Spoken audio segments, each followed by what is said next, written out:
Welcome back, Briar Rose Brigade, to my Gothic Grotto. This is Thorn, I use he, him, his, and this is episode 3 of the Midnight Ballroom podcast.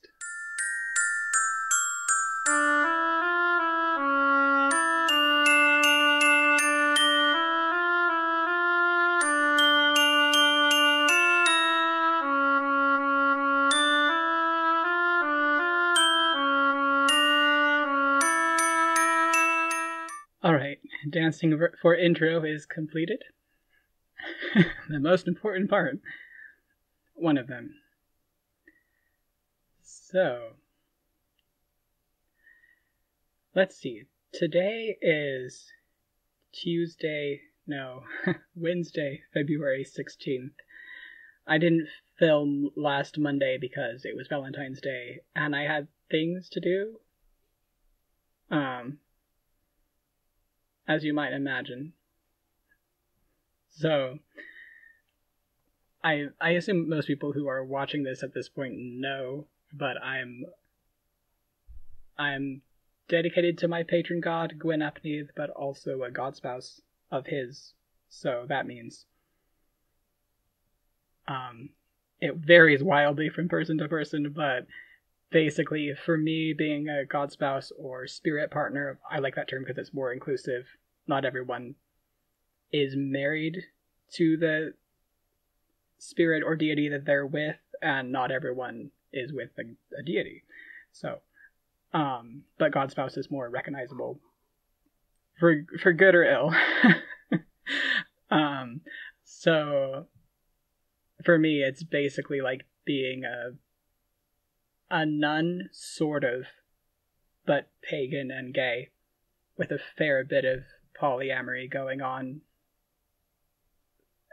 Well, it's complicated. For me, Gwyn has a certain particular place in my life that no one else gets to have. But there's still types of relationships I have with other people, both here and in the other world. But then, like, there are, for other people, they don't have just one partner who's the primary. Yeah, that's the term. Like in polyamory, there's sometimes a primary partner. So I guess it's sort of like that. Anyway, I had things to do with my deity husband. I would say get your mind out of the gutter, but like, you're not wrong. That's just not the whole picture. I had pagan things to do as well. So, it's time for a coffee break, obviously, because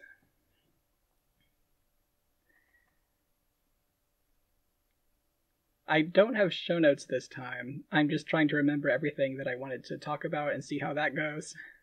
Because I didn't really know what I was talking about until yesterday. I was like, man, I want to do another podcast. What am I going to talk about? So, this mug, my mom got it from France when she was there with her sisters. It's a red mug. I want to say, like, pottery. And it has this face etched on it in profile, which looks to me like similar to the art style of the frescoes at Knossos, or the Minoan art style. And that is one reason why I have it with me tonight, because I get to talk about Minoan things, and part of my path in that realm of paganism. Apologies if you can hear something in the other room. It is 10:37 at night, but we are night owls. So,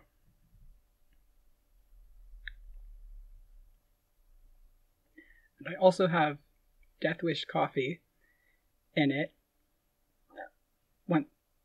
Once again, I get to have Death Wish, and this is dark roast with French vanilla creamer.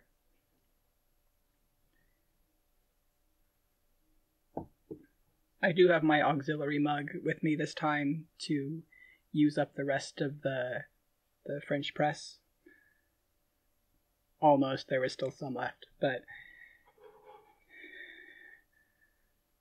it's going to look like I have all these international mugs. I only have like 3 that were given to me by family members who have been to places which I have not been to, sadly. But this one is from Scotland, and it's a white mug covered in pictures of sheep with the different breeds written underneath. I'm not going to bring it too close to the camera because I don't want to spill. And on the bottom, in this beautiful cursive, it says one word over and over. Sheep, sheep, sheep, sheep, sheep, sheep. Which is a perfectly fine motto in my Gothic grotto. So,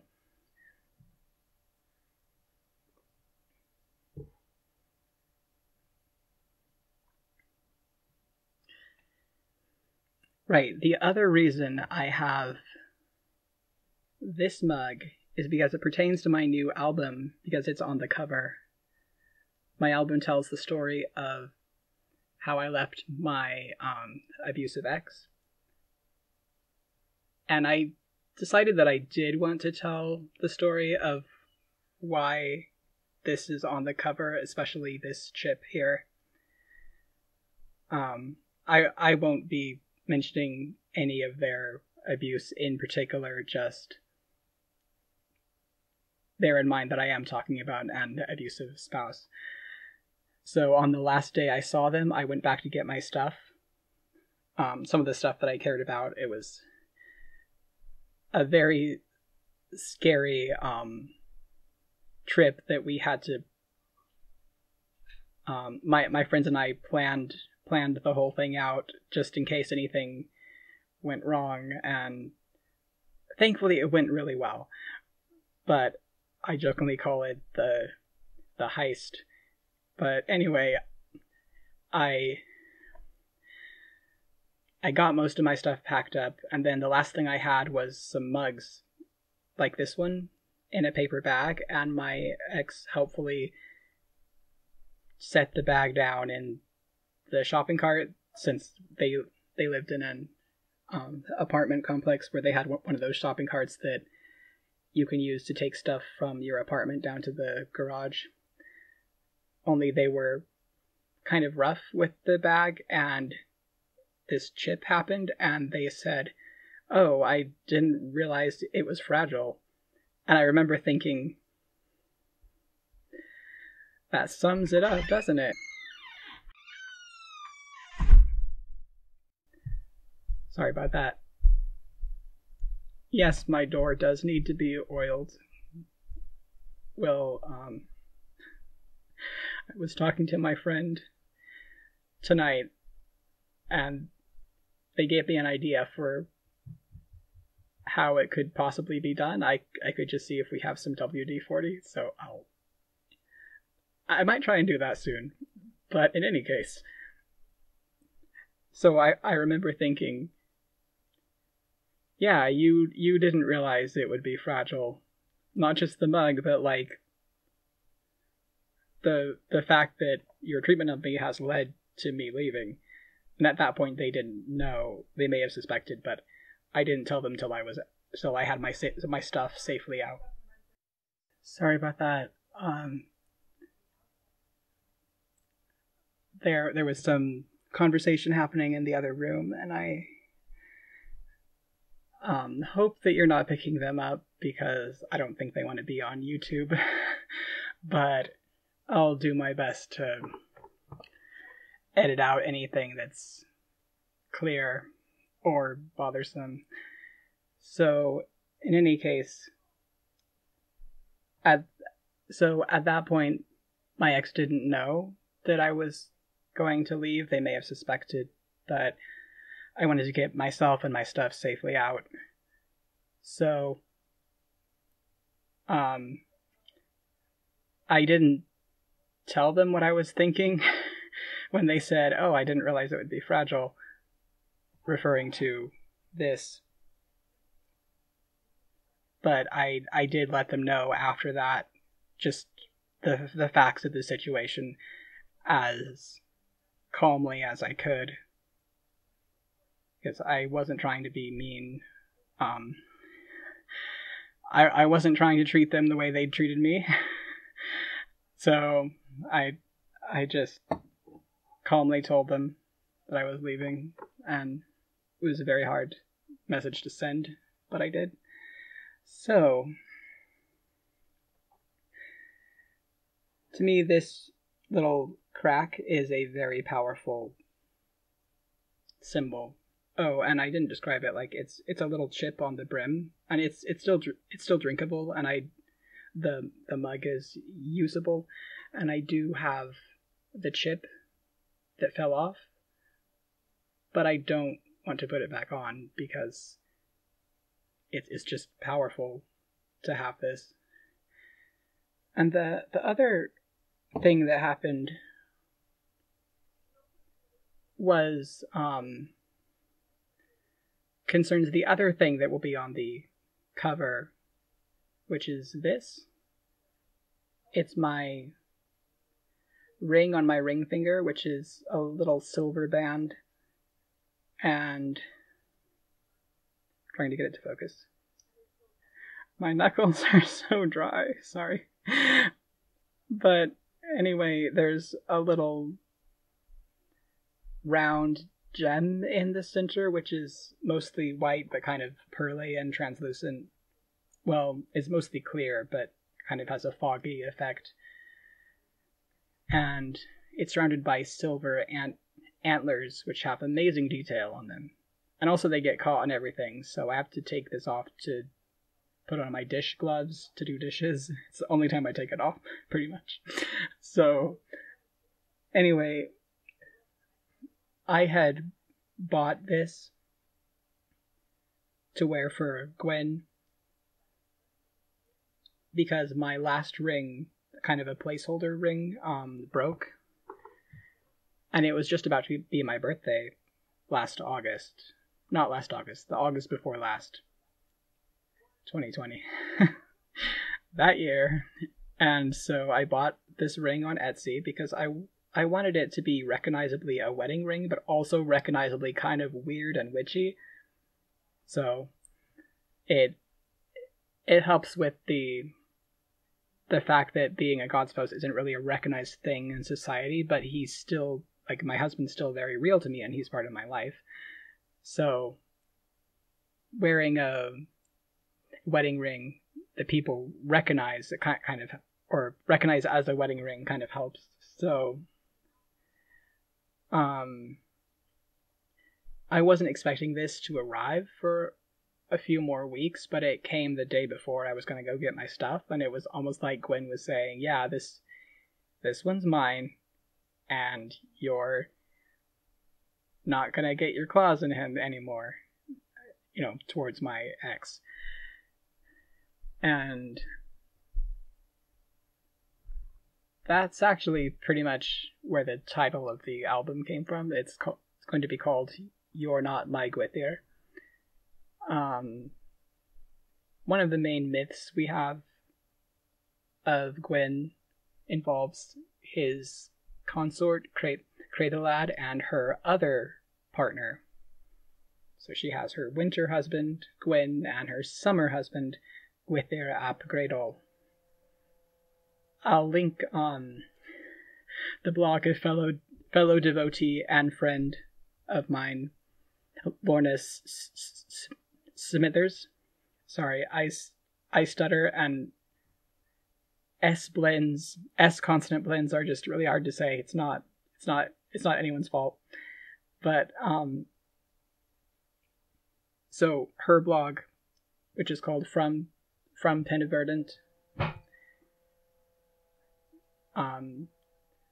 has a lot of writing about Gwyn and the other Welsh and Brythonic gods, both from a devotional and a academic perspective, kind of combined in a really cool way. So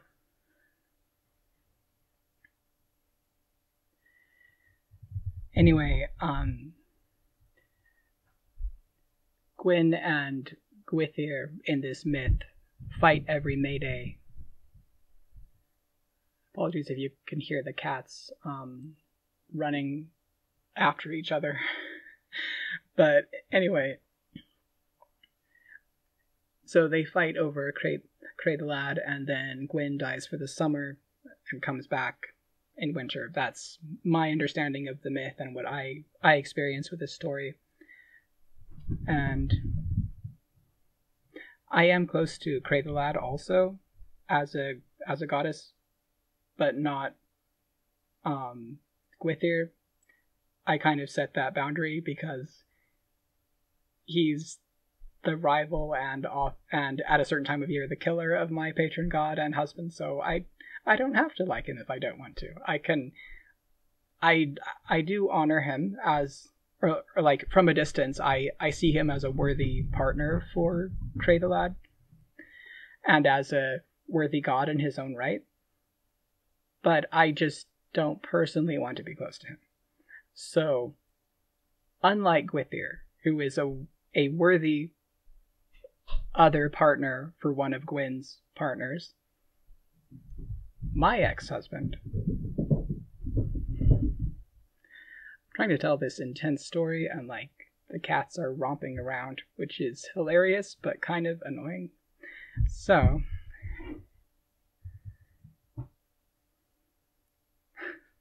sorry.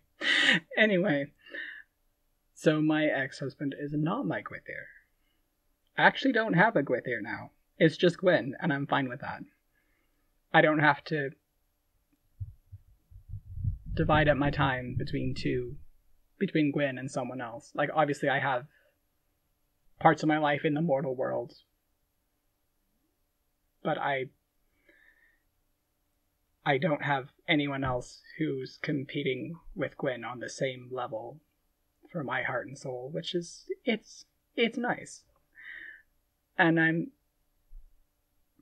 I'm not saying there's anything wrong with Cray the Lad's choices or situation. I'm just not her, obviously. So, she is awesome though, and I feel like more people should be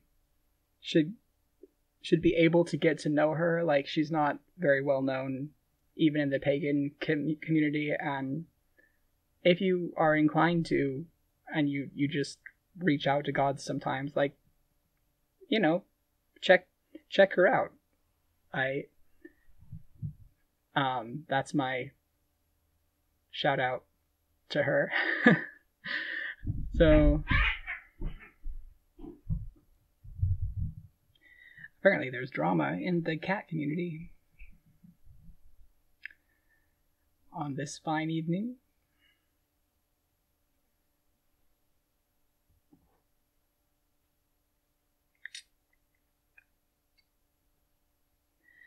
Speaking of my album, I'm more than halfway done recording the songs, which is exciting. I have 7 to go out of 15. And in my last album, something that happened during the recording of one of them was one of the cats decided that they needed to have a fight right then, and you can hear yowling in the background, but I was like, okay, I'm not going to re-record this, and it sounds kind of cool. It's fine. And I think that's in my After My Vows album, that one. I forget which song. It might be Confessions of a God Thrall or Lord of the Dead, which are the only 2 songs that I've decided to put on age-restricted mode on my other channel, just because they're a little bit more mature. But anyway, one exciting thing about this album is that our piano's tuned now. And it is a very old piano, but it's held up amazingly well. And it wasn't that out of tune for the last couple of albums, but there was this one note that kept twanging. And sorry, I was just reading the maximum file size warning thing. Once again, I'm on my old phone because my new one has not gotten its case yet. It hasn't arrived. I do have the pop socket, which is a multicolored galaxy with stars and nebulae, stardust. I'm excited about that, but I don't want to lean it up against where that one is until I have the case and the pop socket, because it's quite slippery right now. Just the phone itself. So hopefully we can deal with my old phone for a bit longer. So anyway, one of the notes on the piano kept twanging, and when I called the piano tuner over, he said that it was because something was inside and causing it to vibrate. It was, I think, what's called a sympathetic vibration. So he opened it up and tuned the whole piano, and he still couldn't find what that thing was. He found lots of other stuff, random bits and bobs had fallen down in there over the years. It had been a long time since we tuned the piano. And then he finally scooched the piano out from the wall and found something on the soundboard in the exact place where he would expect the thing to be that was causing that vibration. And guess what it was? Comment down below. Will I get it?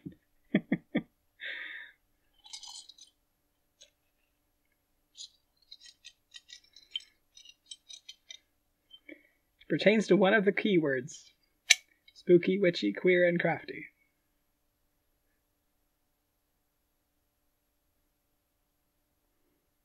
The genderqueer pride pin with the purple, white, and green stripes. I don't know if you can hear that note twanging in the last couple of albums, but I love that it's there because that's such chaotic, queer, witchy vibes.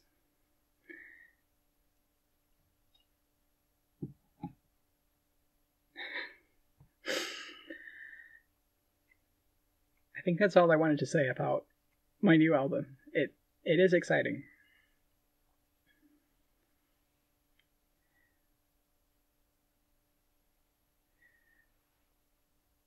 Alright, let's move into crochet updates. You might have seen that I am wearing my new Cardi, which is my granny square cardigan in black and red yarn. And it's based on the pattern. The construction is based on the granny square cardigan pattern by Alt Knots. The square is one that I designed. And I'm wearing it again because, well, it's exciting and new, but also it pertains to what I'm going to talk about with the Minoan side of my path. And I'm just going to continue, I guess, teasing that and talking about my other crochet whips first. So, whips or finished objects, you know. I have a new one, which I've been working on for a while. It's going to be another sort of wrap skirt. This one's lace, so obviously I'd wear something under it. Unless I was having a very private ritual, which could happen. I don't know. And it's this gorgeous shimmery blue yarn, like sky blue, and the top part is picot stitch for a few rows, and then I switched to pineapple stitch going down. And there are a couple of lines of sparkly silver metallic yarn, which I'm also using in various parts of the project. Apparently I'm making multiple outfits. I'm like crafting and creating multiple outfits for a goddess I know as Inanna, or for me she's the same one as the Minoan sun mother, Terasia. And she's also the mother of one of Gwyn's faces in the Minoan pantheon. So this I'm bringing it back. This skirt is devotional to her, and it's kind of interesting. Like, before I connected with her and realized that she'd been here my whole life, I kept finding these little bits of crafting supplies, or like bits and bobs that were blue and gold and that just called to me. And so it was mostly when I was going through my mom's crafting supplies to organize them. And I'd say, oh, can I have this? And she'd be like, yeah, sure. So I didn't know why I was being called to these things, because blue and gold are not my usual colors. But then later I met and connected with Inanna. And then I have a distinct memory of opening my crafting drawer and seeing all this blue and gold stuff I didn't know what to do with, and going, oh, that's why. I was gifted it in preparation for meeting Sun Mom. And it seems like I'm gathering supplies for multiple outfits that are blue. And then maybe another color scheme that I don't think I can talk about yet. But, so, like, blue, gold, and silver.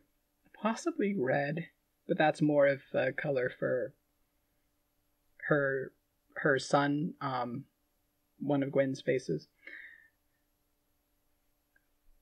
Specifically, Coradalos.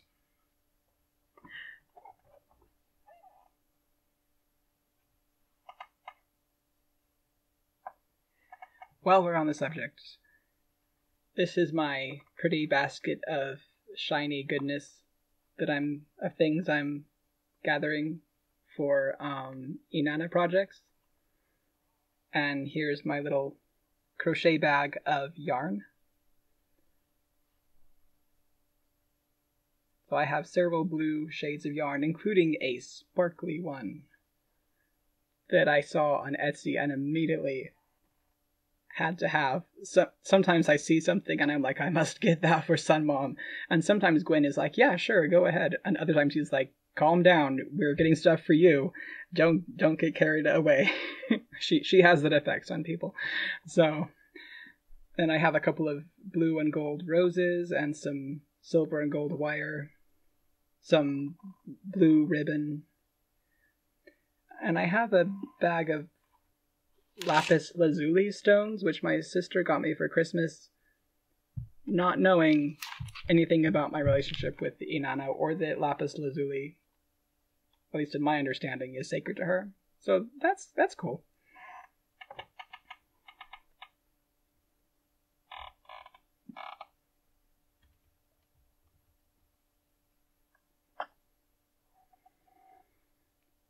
Other whips, let's see. Well, speaking of being on the god train, I guess, because we're talking about devotional crochet.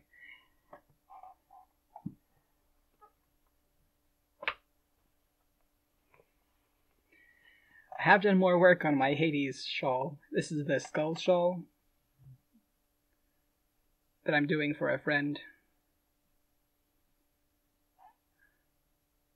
More skulls have appeared on the sides. It's a good motivator to keep working on this because I want to be able to show that I've done something. Besides, it's a commission, so like I don't want to make her wait forever. Oh, and it's in black yarn, just in case I forgot to say that. Lion brand basic stitch anti-pilling. That's the one. Then the top part, because it's a triangle shawl and you go from the point of the triangle up. The top part will be in that teal yarn I showed last time. I don't know if that's the name of the yarn, but it's a teal color basically.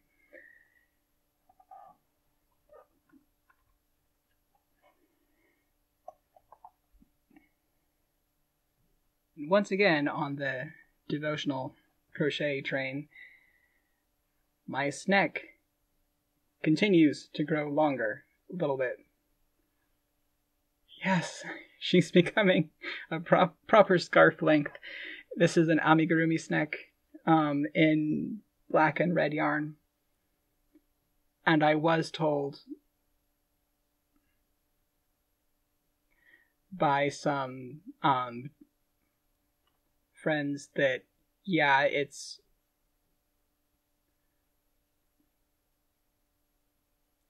sorry.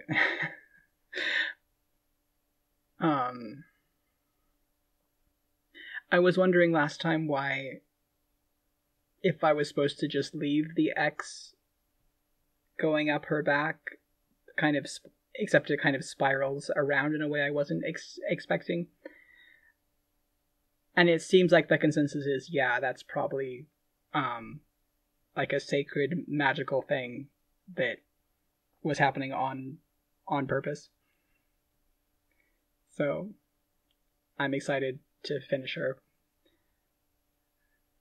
But it takes a long time to do amigurumi, partly because I'm using a smaller hook just to make sure the stitches are tighter. And it's color work, so that's longer as well.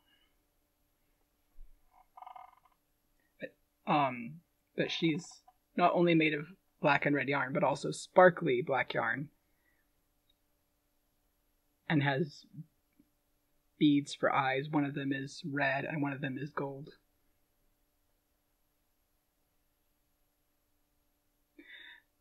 Which is really cool and interesting given what I was talking to my friend about the other day.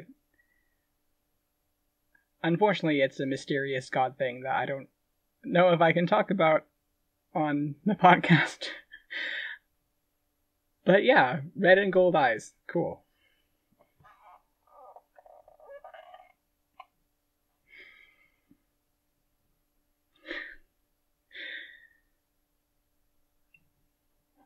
It's time for a coffee break.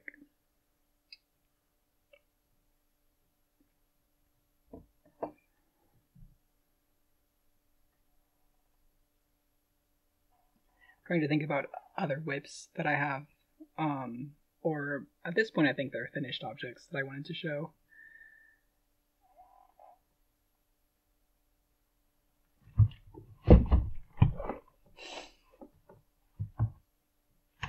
The book I'm showing later just fell into the trash. Luckily it's clean.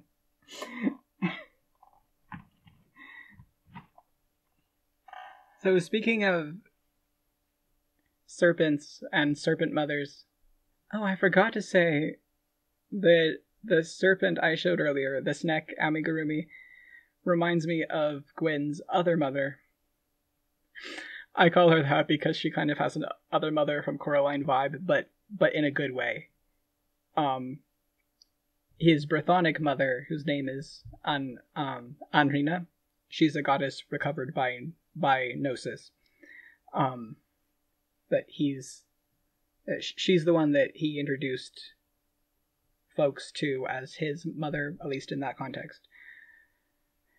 This dragon wing shawl, that's what it's called, because it has a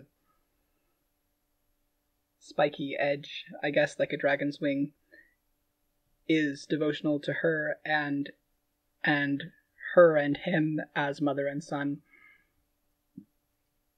And it's 2 shades of red and a black stripe in the middle.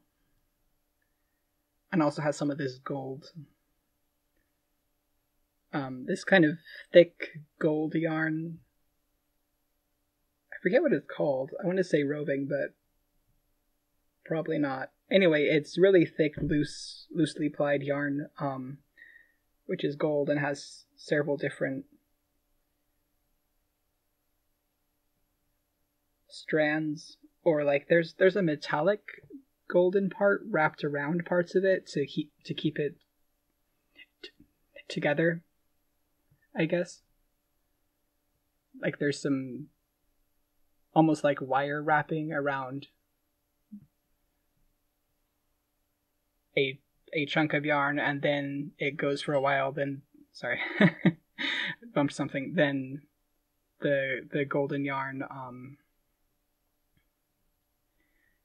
the golden thread comes back to wrap the next chunk of yarn. It's hard to describe, but in any case, it's really fancy, and I used some of that for the edge. And I made this while I was still in my ex's place, so it just felt really powerful to be doing this for Andrina and Gwen, even though I was in a lot of danger, which they were helping to protect me from. I'm gonna stop this and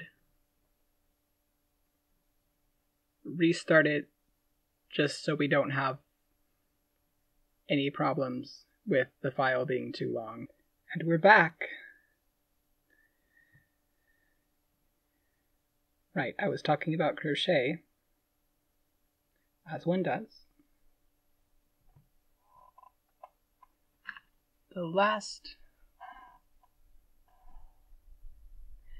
No, this is the second to last one. See, I told you I have a lot of projects, and this isn't even all of them, but this is a big tunic thing made of red and orangey and brown yarn. The front is based on this spiderweb cardigan that I found. Then I just did other things for other parts of it. It kind of has a rainbow lace bit on the bottom. And I love it, but it's kind of hard to wear because the back is so heavy, because since it's a lot thicker, and so it pulls up, like, kind of choking me on my neck. So that's why I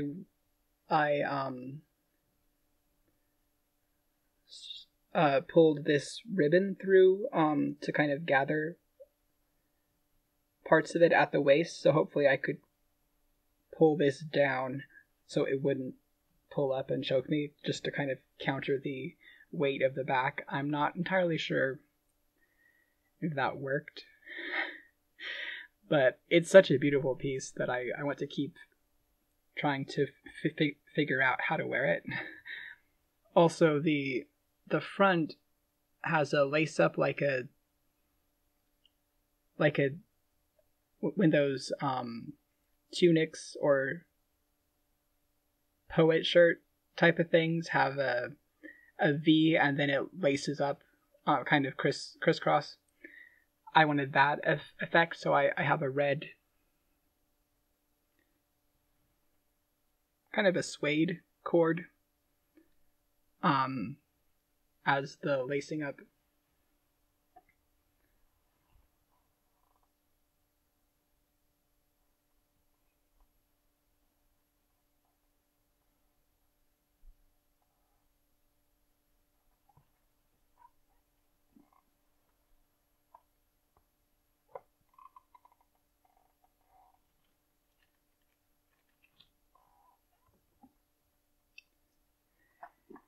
You know what? If I can't find my last finished object, we're not going to show it.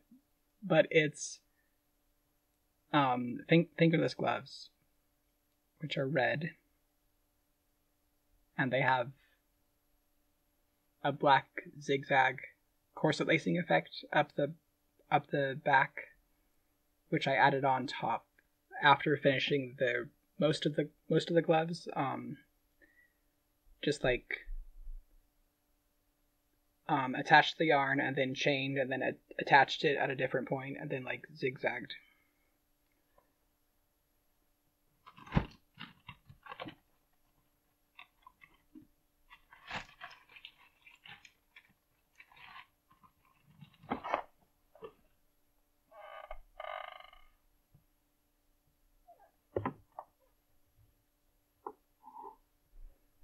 Nope, it's not back there.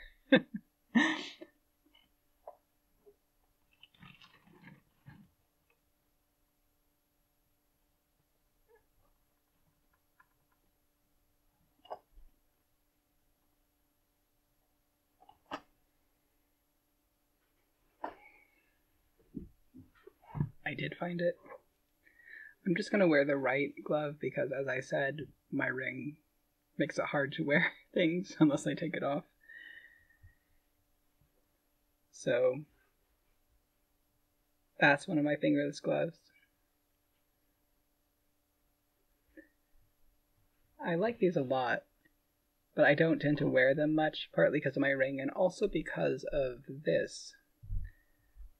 I may as well go ahead and show it and launch into that story, Pagan story time. So this is a bracelet I made out of black ribbon and embroidery thread on top of it. Sorry, it's not focusing really, but it has a golden brass button closure and the embroidery thread is red and white, and it says WWVD, what would Vikaro do? Because Vikaro is one of the names of the deity I also know as Gwyn, and it's like WWJD, what would Jesus do? Like, I was a child when those bracelets were really popular. And I made it after I was initiated into the Vikaro path. The path is the same. The path has the same name as the deity that it's for. So now I have to talk about the book I mentioned earlier.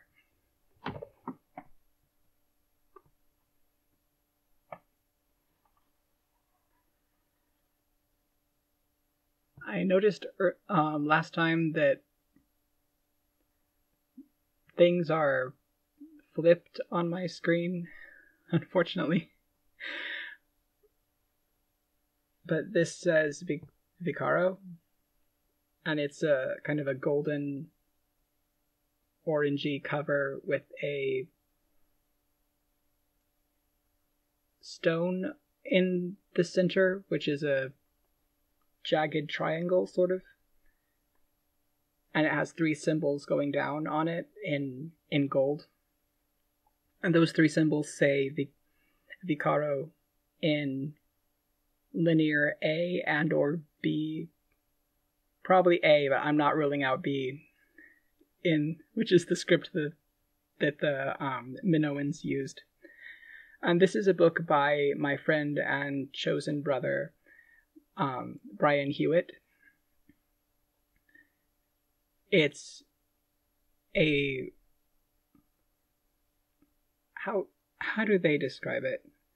I'll read the back cover. Vikaro is a collection of stories that follow key moments in the lives of a series of humans and their spirit allies as they struggle to keep their people well and whole while facing climate change, war, and cultural imperialism across time from the Ice Age to the 21st century. So this is a book they wrote of stories that were partly recovered from Gnosis and journey work, like told to them by the gods and spirits. And also I know that a fair bit of research into historical things went into this book as well, and I will definitely link it. I think it's on Amazon. And when they gave me a free copy of this book, which was awesome of them, I wouldn't have necessarily been able to buy it otherwise because my funds are limited. But they gave me a copy of it. I wasn't really interested in Minoan things back then. I didn't even fully grasp that the book was like written from like within the Minoan pagan framework. I just thought, oh cool, a book by Bryan. I'll certainly read that. And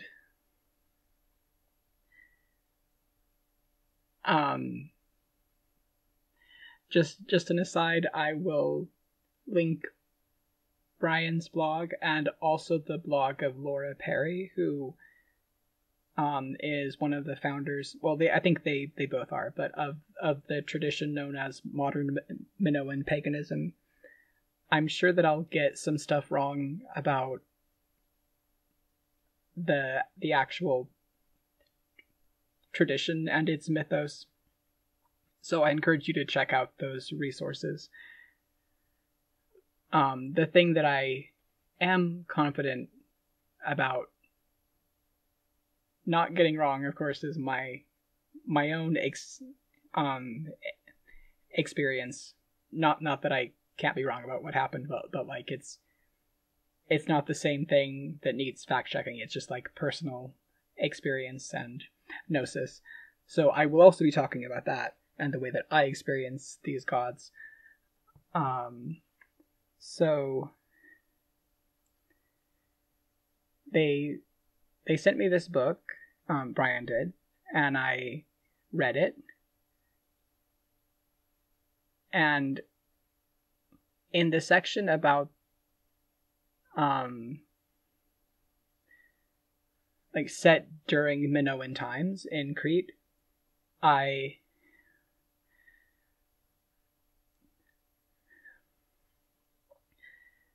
that section introduces us to this order of like a temple brotherhood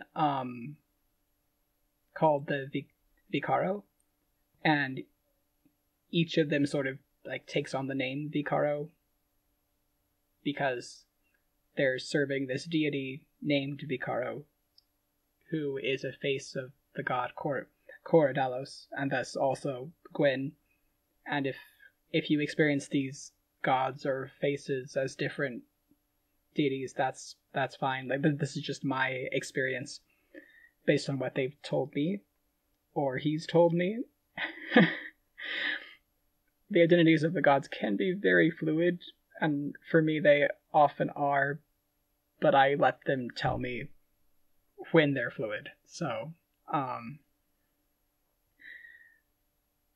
anyway, this temple brotherhood is very... They're kind of like monks, but also nothing like monks.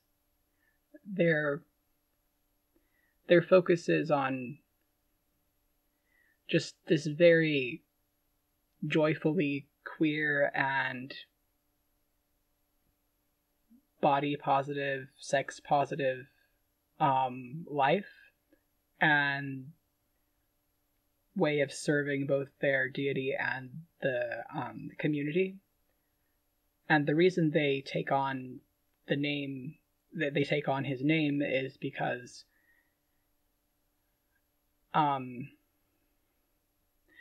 well, I grew up Christian, so it's easy to talk in those terms. Like, people talk about bringing the light of Christ into the world and kind of embodying Jesus to people. It's basically like that.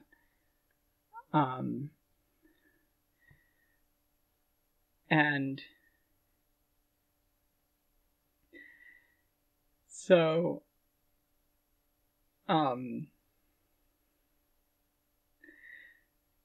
I read this book, and I read about this Temple Brotherhood, and Gwyn kind of pointed out to me, hey, isn't it kind of cool that those, or kind of interesting that these guys are doing something very similar to the path that you felt called to but haven't really had a name for in your future life of serving me?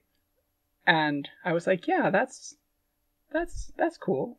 But I'm sure it's not relevant because, you know, this is about a culture that existed thousands of years ago in the Bronze Age, and seems like it might be, like, I don't know if it's open to me. So a while later, I was standing in front of the toaster oven making toast or a waffle or something, and Gwyn just suddenly asked me, and this is how he does it sometimes, at the most random of times, he was like, so, do you want to be a Vikaro? And I had this instant feeling of, like, it hit me out of the blue. I was not expecting that, but as soon as he said it, it made so much sense. And I had this instant feeling of joy. And I've had that reaction before pretty much every time he's asked me to do, like, if I want to do certain things, like becoming an Awanid was similar. I'll tell that story a different time.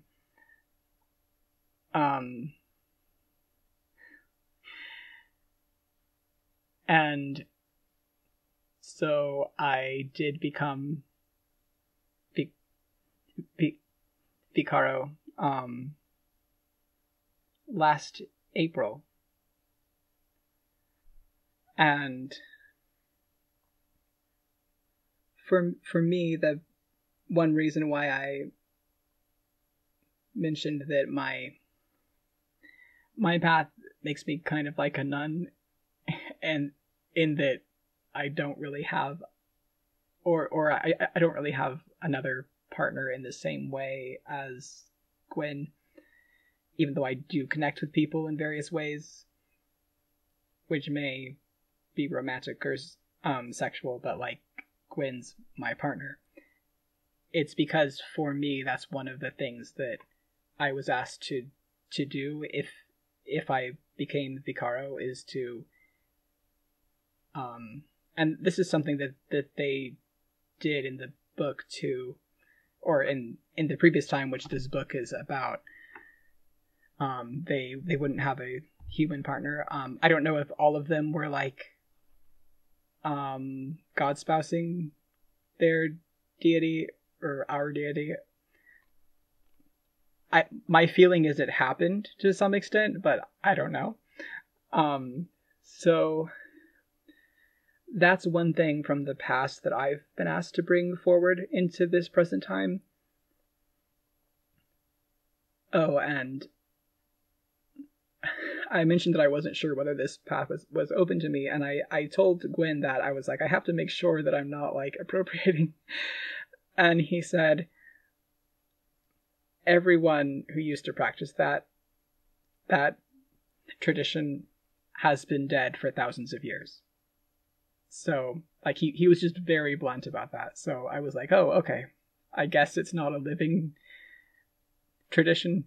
So, I still want to be respectful, obviously, but I guess I don't have to worry.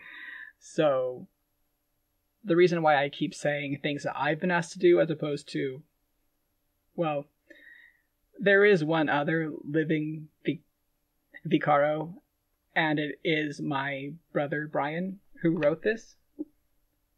And they were also not expecting to be asked that when they wrote the book. I don't want to tell too much of their story here, but though I did get permission to say that they were a living Vikaro, but I want to make it clear that this came as a surprise to both of us, and both of us had no idea whether or not we were or would be the only one in our current time. Like, I didn't know that they were all already Vikaro when I accepted. And that idea actually shows up in my song about my initiation, which I'll link that song and blog post down below. One thing I say is I might be the first one to do this in millennia. I don't know, but I'm still willing to do it, and I think it feels important to me that both of us, or that I said yes without reference to the friendship that I already had with Bryan, because I think it's a good thing that this really important decision was not affected by that. So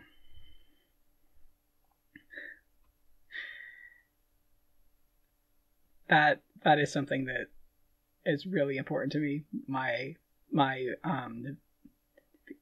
Vikaro path, and I don't know what it will look like in the future. I think I have to move out of my parents' house and get to a place where I can really be myself more. But I am excited to see where it goes. Oh, and you might have noticed the center symbol on the cover, which is the Ka in Vikaro. It's called the Sun Cross also, but it's an important sacred symbol in all of Minoan paganism, but for me in particular, it's connected to the Vikaro path. And that is the symbol that I put in the center of my granny squares. And it's surrounded by black yarn because it's connected to a dream that one of the viewpoint characters has in this book. And that character is named Rose, which, well, it was his name before he became Vikaro. By the way, I still go by Thorn. Like that, I haven't been asked to give up any of my names, just like I have a new one, because that's the trans way. And Bryan has different things they've been asked to do or not do. It's really cool to have two separate points with which to kind of triangulate our shared gnosis. Like there's the past, and then both of us now, and it's like now we have three things to compare between. It's cool. So the reason I mentioned Banros, who was a goat herd before he joined the temple, is because I have another plushie to share. 1 second.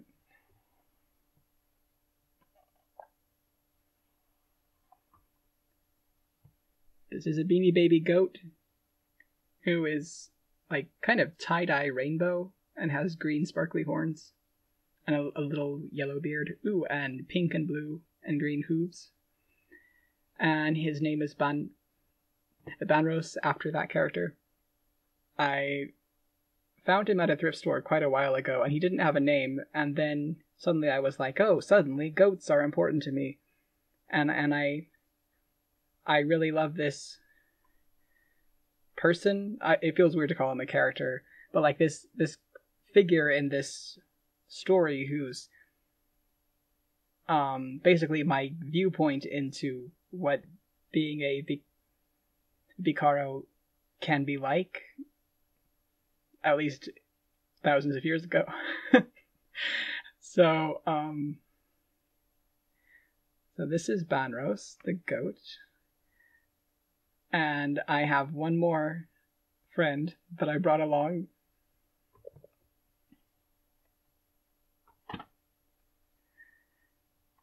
This is Llama.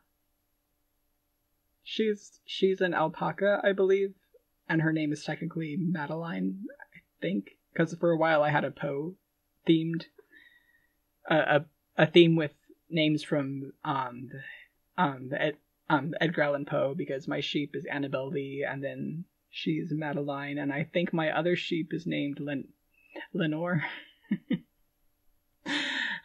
But so she's a purple alpaca with really intense little black plastic eyes that just kind of stare into your soul, but she's so cute. And she has a light purple capelet and bow and earmuffs. And her accessories also have white polka dots on them. And what I love about her and yes, she's an alpaca, but her name is Llama. And what I love about her is kind of the mythos that I've built for this fleshy character being actually comes from my ex. It's one of the good things I keep from that time in my life. And we used to keep all of our plushies on the bed, and sometimes they would fall off the foot of the bed, and multiple times we found Llama on the foot of the on the floor, and my ex picked her up and said Llama was forced to work in the mines, but now Llama has led a revolution and Llama is free. And apparently this happened multiple times.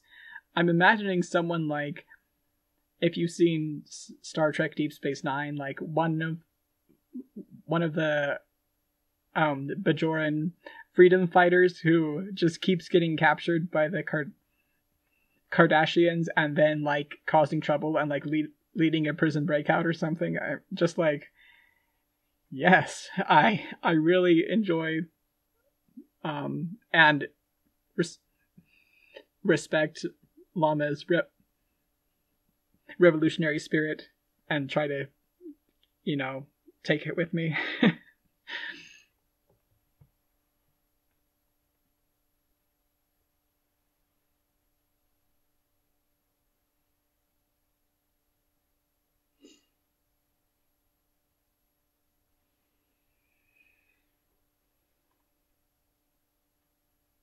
Trying to think if there was anything else I had to say.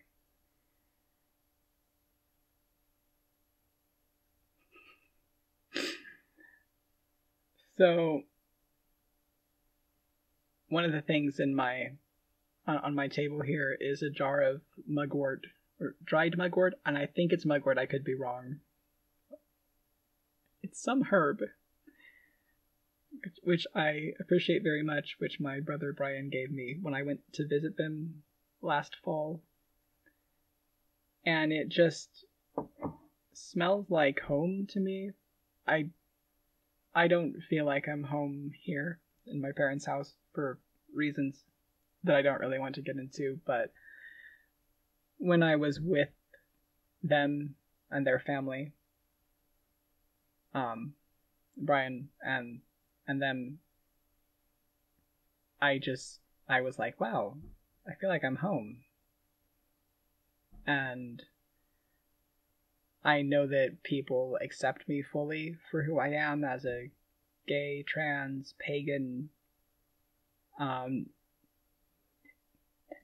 neurodivergent person with, and all of the needs and boundaries I have will be heard, and I can openly talk about the things that I love without getting weird looks or feeling like I'm saying something that's kind of a faux pas in this good Christian house or something. So I'm looking forward to moving up there as soon as I can. Like, I want to be nearby to Brian's family and some of my other queer pagan friends. I think that will be awesome. Oh, by the way, this thing which has been in the shot this whole time is my jar with my silver jug with incense sticks sticking up out of it. I moved it because I have 3 different mugs on that thing. Yet I mentioned 2 of them. The third one is for my non-coffee drink. It's just like soda or something. Because I have I need multiple cups of liquid around me at any time. This one is blue and it says 580 Cafe on the front. I'll try to link to their Instagram or something because they're a really awesome organization that helps low-income students and families of students. And when I was living in West LA, they were also like chosen family to me, and they just helped me a lot. And I've learned a lot from them about the type of person I want to be, like about activism and a type of spirituality that just like includes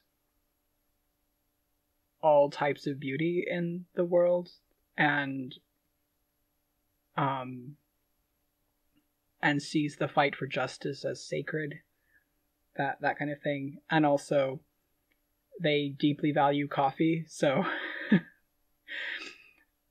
by they I mean especially the person who runs it, Jean Rosesmith, if you're watching, cheers. But this isn't coffee, so I should cheers you with coffee too.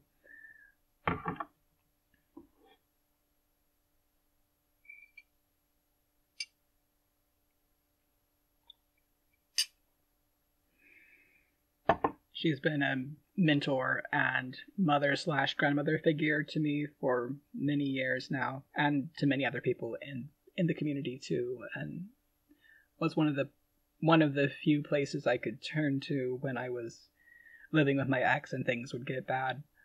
So I really appreciate all of the help and support she's given me. And that is one of the things I will miss when I move up north. But I do still see the people from 580 Cafe via Zoom. It took me a long time to be able to even attend the Zoom things because I was used to seeing them every day in person, and I knew that I wouldn't get to even when we went back after all of this.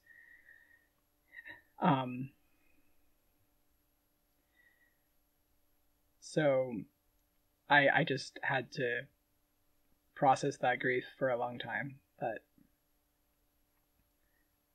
I've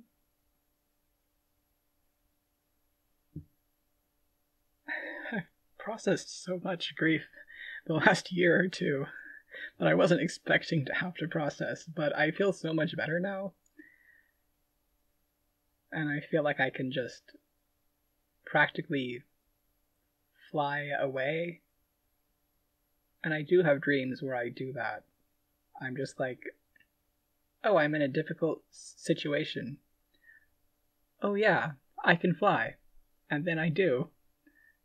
They're great dreams, and I feel like they have a spiritual relevance. But it's just kind of funny, like, oh yeah, I can fly. I used to have lucid dreams as a kid, and whenever I did, I would go, oh right, I'm dreaming, that means I get to try and fly. And I did that all the time. So the fact that I'm doing it again and not when I'm lucid dreaming, like I don't know I'm dreaming when this happens. I'm just like, oh yeah, flying is a thing that I can do. So it feels like it's correlated with my feeling much more healed and free as a person and being ready for wherever I go next in life. So, I think that's a really cool note to end on. Wasn't planning that, but I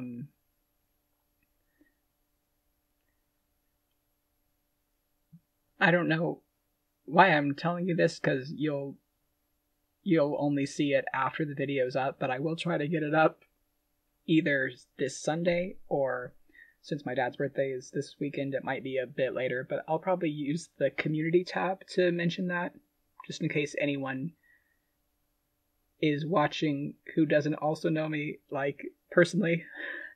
And kudos if you are watching and don't know me personally, because I appreciate you being here and watching me on YouTube. Thanks.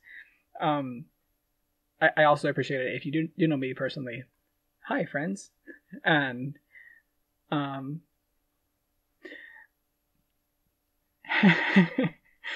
also hi, Gwen, and any other otherworldly beings who are tuning in. Always glad to have you. And so, yes, I think that's all. I am almost done captioning the last one. Like, I have 20 more minutes, or less even, of runtime, and it will be long captioned by the time you see this. But I'm glad that it's not taking too long. And the editing for the last one didn't take too long either. This one I'm worried I'm going to have to work a bit to make sure there's not noise, because in my testing I noticed, I think you can hear the fan. But I do know there's a way to get the noise out in Audacity, so we'll deal with that in post. That one's for you, the echo. So, right, the thing I meant to say was, please like and subscribe if you want to, and comment. Check out my other places where you can find me, such as Bandcamp, Etsy, Patreon, my Starstruck Awanith blog on WordPress, my other channel, which is for my music. Yeah. So,